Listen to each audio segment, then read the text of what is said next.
Dobrodošli v Šokestu. Moje ime je Petra Kalan in vi gledate prvi slovenski podcast, ki ima ime bolj šokantne vsebine. Vesela sem, da je danes v moji družbi zelo zanimiv gost, glasbeni virtuoz, jazz kitarist in vodja skupine Momento Cigani, ki 24. aprila v Kinu Šiška pripravlja prav poseben koncert ob 10. obletnici delovanja.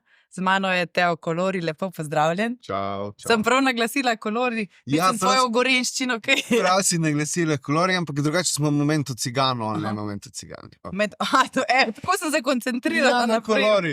Se upravičujem. Zdaj, za začetek, jaz vsakega gosta prosim, če sabo prinese 3 osebne predmete. Pa me zanima, kaj si prinesel, nekaj si pozabil, ne si rekel, ampak bova kar začela s temle, kar si prinesel. Ja, to so moje balinarske krogle in kitara.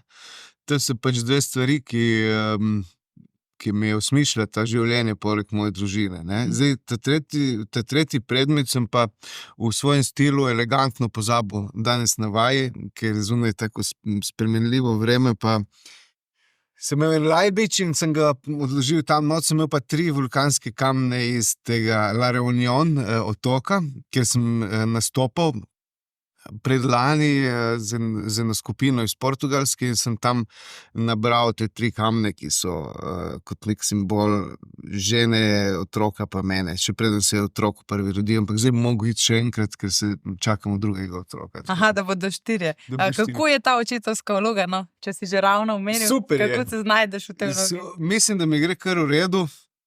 Super je, malo edino zahtevno opažam to menjavanje teh vlog, biti vodja benda, da sta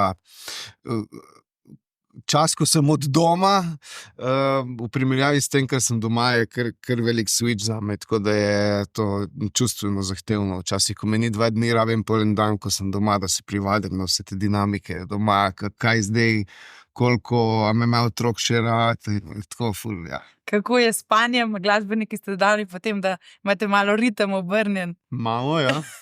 Pa v redu, evo. Ne smem se pritoževati, čeprav bi se najraje, ker se bojim, da vsakič, ko se pohvalim, je pol hudo. Tako da ja, ostanemo za se hraniti, kdaj, ampak načeloma je Sofija kar faca pa spi. Super. No, pa če začneva mogoče s kitaro, ne? Kitara te zelo zaznamuje v življenju, čeprav je v tvoje roke prišla šele pri 15 letih, če sem prav zasledila. Ja, ful me zaznamuje, pač tako je neko identiteto sem pripel na njo in zdaj praktično dostikrat se sprašujem, kaj bi bilo, če bi delal kaj drugega, a bi mogoče probal kaj drugega, pa me je kratko strah, no, se mi zdi, da sem tako en velik del neke moje te osebnosti se veže na njo in ljudje me s tem poznajo, to mi gre dobro, to mi je najlažje delati in tako da pol imam nek tak strah, da bi še kaj drugega, ampak me tudi vleče še kaj, tako da bi mogoče probal, čeprav mi je to res nekako tako, ko bi rekel, pisano na kožo, no. Si pa relativno pozno začel igrati. Kako to? Pozno sem začel zato, ker sem bil v bistvu ful nemiren otrok in tudi ne bi mogel in dobro, da me ni noben silil.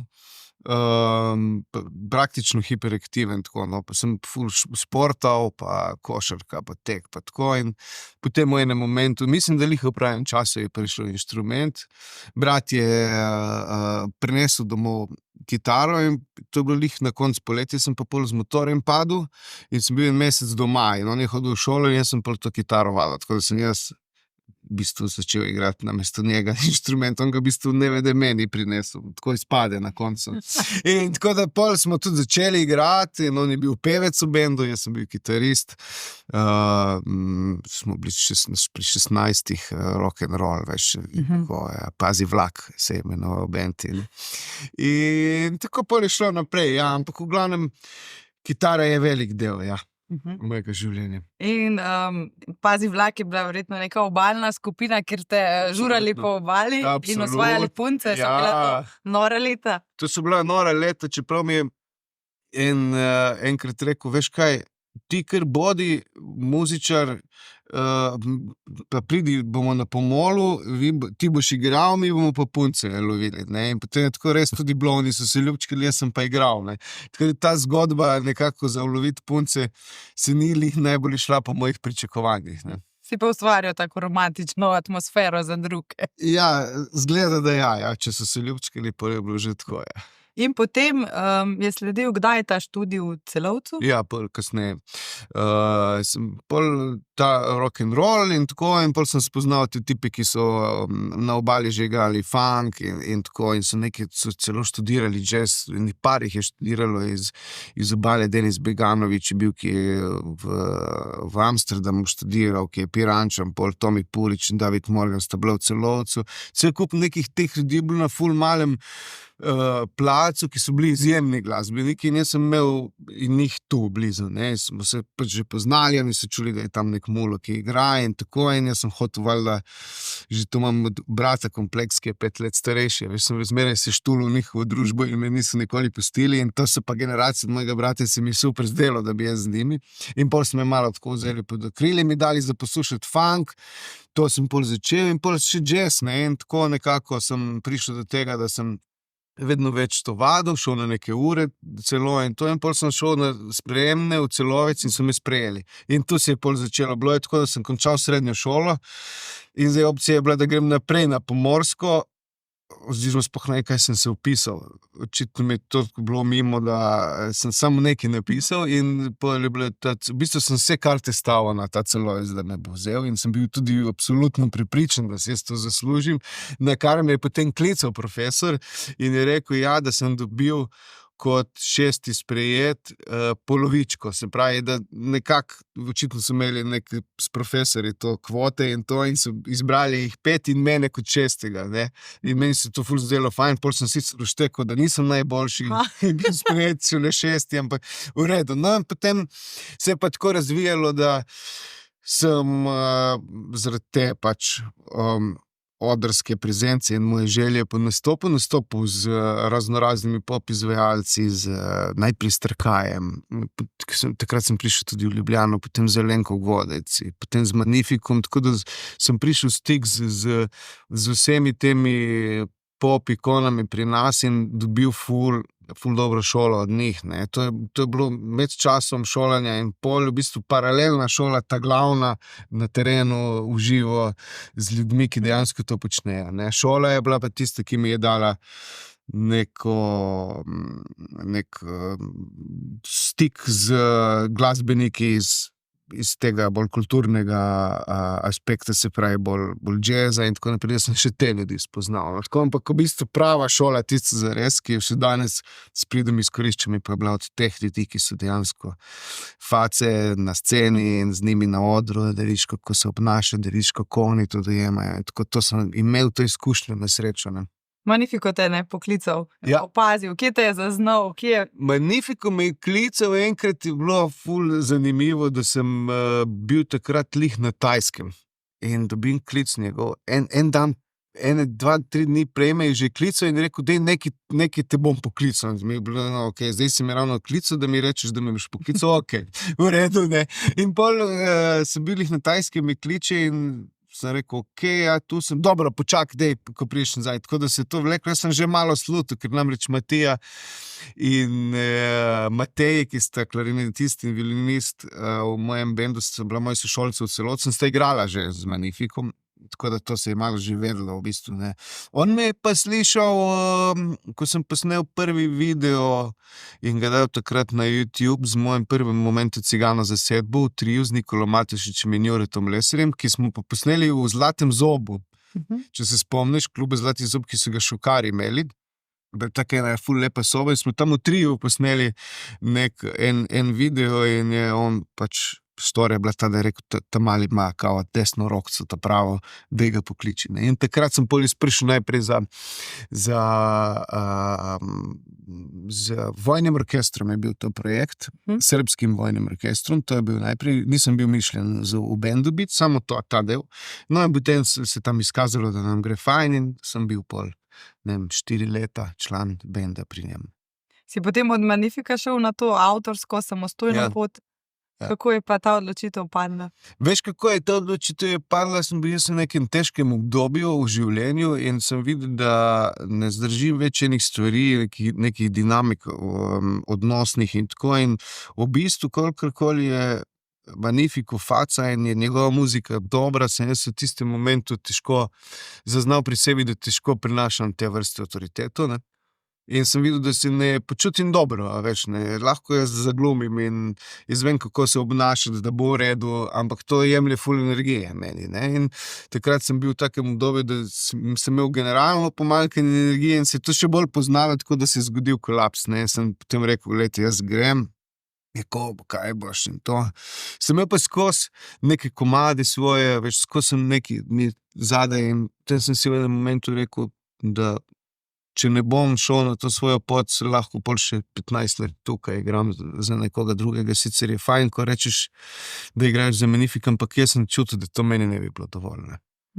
Sem imel vedno neki komadi so kar uletavali ven, še zdaj tako prihajajo in se mi je zdelo, da moram to narediti. In na srečo sem potegnil to potezo in evo, zdaj sem tu pri tebi, srečen in zadovoljen. Pa se mi zdi, tako ko sem brala intervjuje in poslušala tvoje intervjuje, da glasbo jemlješ zelo resno in da ti je kot neka življenjska terapija, ne. Skozi njo doživljaš cel spekter čustev Ja, valjda. človek.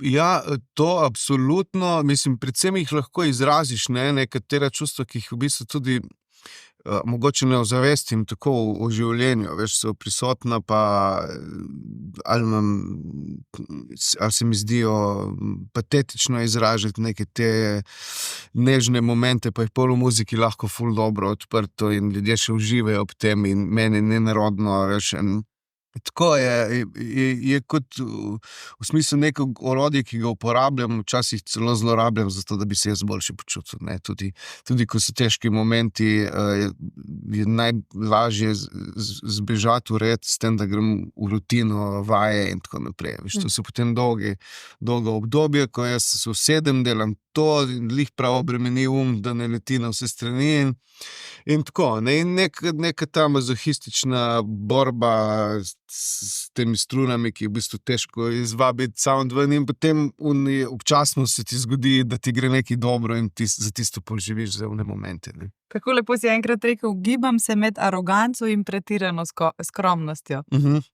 Tako nihaš med tema dvema trenutkoma. Ful, veš kaj, čustven sem očitno toliko, jaz ne vem, kako so drugi, ne, mi pravijo ljudje, da me vidijo čustva, jaz ne morem to soditi, ker ne imamo pogleda, kako so drugi, ne, ampak ja, ko smo na vaji, ko nam gre dobro, jaz se počutim, da smo res najboljši na svetu, ne, in drugi spet, ko vadim in mi ne gre, si težko rečem, sej je v redu, sej načeloma ti gre, ampak danes ti ne gre. Takrat je isto tako, samo na drugo stran. Pač za en drek si najboljši bi bilo, da nehaš, kaj če bi dal kar v glas vse instrumente. Vse skupaj prodal. Vse prodamo in pol na srečo sem že toliko star in toliko časa to delam, da nisem v ničemer drugem toliko dober, da bi si to dovolil narediti. Niti v Berlinu ni mogoče. Ne, v Berlinu, veš kaj, že tako je, muzika je težko za družino preživeti, z Berlinom je pa še težje. Take dve borbi si izbral. Dve najlepše, ne, in ja, sej mora biti tako. Mislim, da če imaš nekaj tako lepega, da te tako izpopolnjuje, je brez veze, da bi imel pol še ful denarja, bi bilo nefer, ne. V enem intervjuju si tudi dejal, da kdaj se poslušaš za nazaj in rečeš, kako sem bil tukaj žalosten, da prav čutiš, kakšna čustva so bila takrat, ko si izvajal kakšno pesem. Ja, najbrž sem tako, ja, zdaj v kakšnem obdobju si? Ja, zdaj sem v najlepšem obdobju, najsrečnejšem, imam otroka, ki je zdrav, imam ženo, ki je zdrava. Skratka, neverjetno opazujem ta napredek, te hčerke, to je noro, pa še face je ful, tako da ne vem, a je to subjektivno tako, vsak tako čuti za svojega otroka, samo meni se zdi, da je ona res ful cool karakter, da ima, tako je družabna, pa kar ti že zdaj daja žogo drugim, v smislu, da se boš igral, medtem ko so mi starejši na igrišču, kar nočejo dati, pa je moram razlagati, nekateri ljudje so tako, da ne dajo, ne, in tako, ampak tudi to hitro pozabi, pa zamenja se gre igrati kaj drugega, tako da jaz sem so far so good. In kdaj zavrtiš svojo glasbo? Svoje ne, ker ne poslušam, mogoče jih bom kdaj v avtu, ampak je pa zaigram kaj, ja. To pa je tudi na vaje, jaz sem jo že enkrat pripeljal in je ful navdušena. Najraje pa on je tako kot jaz, ni konzumator, ampak je protagonist. Najraje igra kitaro. Ne rada posluša, se vmeša in reče, bom ti jaz pokazala, kako to gre. Tako da ona igra bolj, ne jaz ne. Še ena zelo lepa stvar te čaka zdajle aprila. Prej sva omenila Momento cigano, zdaj sem pravilno povedala. 24. aprila. Ja. Koliko časa se že pripravljate? 10. obletnica, ne? Ja, 10 let v bistvu se pripravljamo. 10 let smo nabirali na kup te ljudi, vse te izkušnje, ki smo jih imeli s tem bendom, kot sem že prej rekel, smo igrali z Magnificom, pa z Kreslinom, pa z raznimi, tako da se je to zdaj vse skupaj nabralo v eno celoto in smo rekli, naredimo en koncert, kjer bojo gosti, vsi, ki so z nami igrali do zdaj in bo jim tak žur za nas in za naše fene, ki prihajajo na koncerte in ki v bistvu nam s tem omogočajo, da to počnemo, ne? Ker ne pozabimo, mi igramo instrumentalno avtorsko muziko, ne? In to, da ljudje prihajajo na naše koncerte in da kupujejo karte in da jim je to všeč, to nam pomeni v bistvu to, da lahko to nadaljujemo, ne? S tem in da živimo, tako da sem neskončno hvaležen ljudem in smatram to tudi kot velik uspeh naš, ne? Da lahko z instrumentalno muziko tako dobro živimo, ne? Kako zahtevna je vaša publika? So to veliki poznavalci glasbe ali ljudje, ki pridejo samo uživati? Ja, oboji so, ampak ne more biti naša publika nikoli tako zahtevna, kot smo mi sami do sebe, ne? Tako da v bistvu jih po mojem s tem nekako smo en korak pred njimi, ker smo mi tako zahtevni in tako naredimo stvari, dokler ni tako dobro, nismo zadovoljni, ne? In tako da so pa zahtevni, ja, absolutno, ampak po mojem bolj kot ne pridejo uživati, ne? Tako da ja, vseh sort ljudi je tukaj taki, ki imajo radi prefinjeno muziciranje. No, jaz sem v bendu same perfekcioniste, ampak to niti ni tako pomemben podatek kot to, da so res dobri glasbeniki, ne? To je, in imamo v tolkem času, spet bom ponovil, to je težko zdržati toliko časa dan danes, ker tudi materialne motivacije niso ponovadi tako dobre, da bi nekdo se držal toliko časa skupaj, ne? Mi smo že nek par teh mejnikov prebili in se držimo skupaj in to se pozna na naši energiji, na tem, kako se delujemo, no, in dostikrat ljudje reče, da jim je všeč, ko vidijo nogice, kako tapkamo, medtem ko igramo, ali pa kako se gledamo en drugega, ko poslušamo in to in v tem v bistvu uživajo, no. Mislim, Večkrat rečete, da ste kot družina, ne? ja, Da ste postali že kot ena razširjena družina. smo, ja, v štartu nimaš občutka, v štartu imaš občutek, da si zaljubljenec, ne, takrat gre vse fajn, ne. Pol, ko pa postane družina, pa vemo, kako je v družini, ne, je treba kdaj kaj prinesti, tudi kdaj kaj potrpeti in skozi to skupaj rasti nekako, ne. In to se nam dogaja, ja. Ti si vodja te skupine, ne? Ali Ja. kdaj kot tak pravi oče udariš po mizi? Imaš avtoriteto? Pa ne vem, mislim, Ali je demokracija v vaši družini? ma je v bistvu demokracija, tako jaz skušam nekako to voditi, samo so, veš kaj, oni so inteligentni ljudje, so tako dobri muzičani in jih je težko zmanipulirati, da bi bilo vse po moje, ne.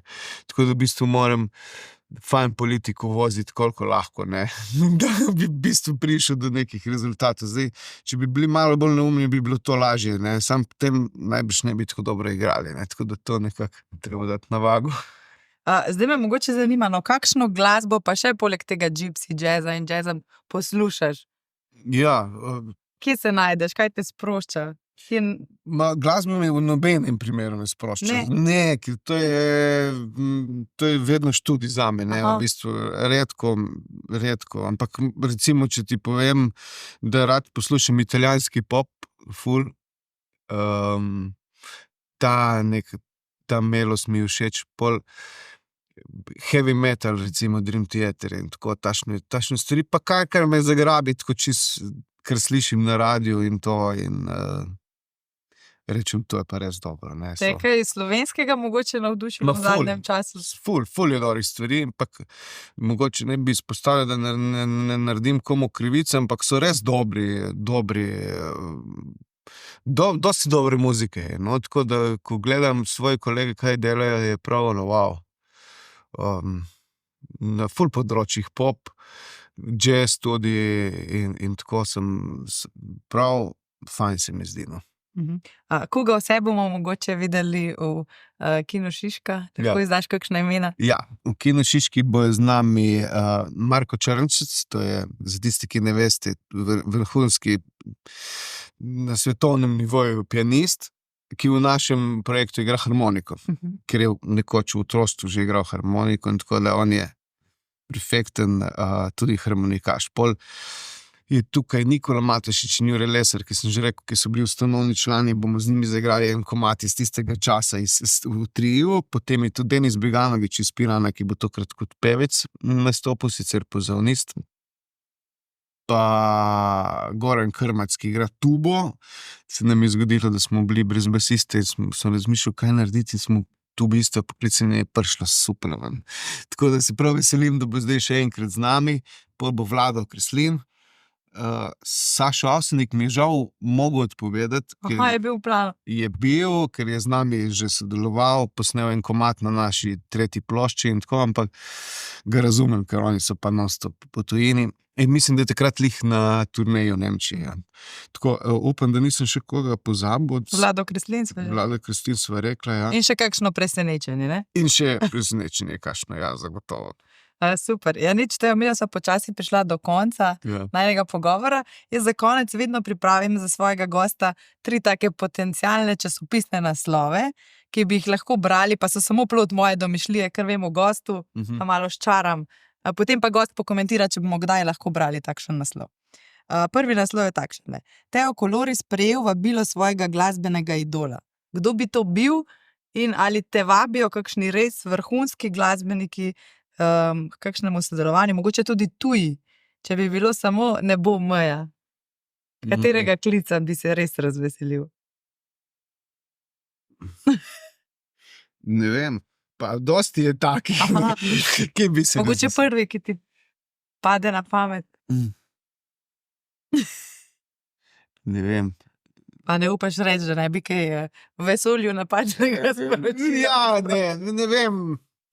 Težko odgovorim na kaj takega z neko nimam preciznega odgovora, ki bi me zadovoljil, veš. Kaj pa kot kakšen sanjavi otrok, če odgovoriš?